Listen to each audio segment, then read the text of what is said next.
প্রিয় দর্শক, আপনাদের মনে আছে নিশ্চয়ই 2007 সালের টি-20 বিশ্বকাপে পাকিস্তানকে বল আউটে হারিয়েছিল ভারত। এবার 2025-এ এসে টি-20 চ্যাম্পিয়নদের নিয়ে আয়োজিত ওয়ার্ল্ড চ্যাম্পিয়ন্স অফ লিজেন্ডস 2025 লিগে দেখা গেল ঠিক এমনই একটি ঘটনা। তবে এমন ঘটনা ঘটেছে ওয়েস্ট ইন্ডিজ ভার্সেস দক্ষিণ আফ্রিকা চ্যাম্পিয়ন্সদের মধ্যে। বল আউটে শেষ পর্যন্ত ওয়েস্ট ইন্ডিজ চ্যাম্পিয়নদের হারিয়ে ম্যাচ জিতে গেছে দক্ষিণ আফ্রিকা চ্যাম্পিয়ন্স। কেননা ম্যাচটি ড্র হয়, শেষ 1 বলে 2 রান নিতে পারেনি দক্ষিণ আফ্রিকা, যে কারণে ম্যাচটি গড়ায় বল আউটে, অর্থাৎ বল নিক্ষেপ করে উইকেট ভাঙতে হবে। 5টা করে বল স্টাম্পে লাগাতে হবে, যে বেশি লাগাতে পারবে সেই জিতবে।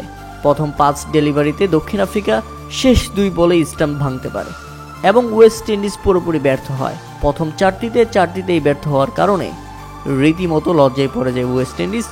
ডিজে ব্রাভো তো একেবারেই সবার কাছে মাপ চেয়ে বসেছেন। এর আগে ব্যাটিং করতে নেমে ব্যর্থ ছিলেন কিংবদন্তি ব্যাটসম্যান ক্রিস গেল এবং কিংবদন্তি ব্যাটসম্যান এবি ডিভিলিয়ার্স। 2 ব্যাটসম্যানই 2 দলের অধিনায়ক। প্রিয় দর্শক, আপনারা এই ম্যাচটি কেমন উপভোগ করেছেন তা অবশ্যই আমাদের কমেন্ট করে জানাবেন। দীর্ঘ 18 বছর পর আবারও বল আউটের সিদ্ধান্ত, এটা সত্যি চমকে দেওয়ার মতো।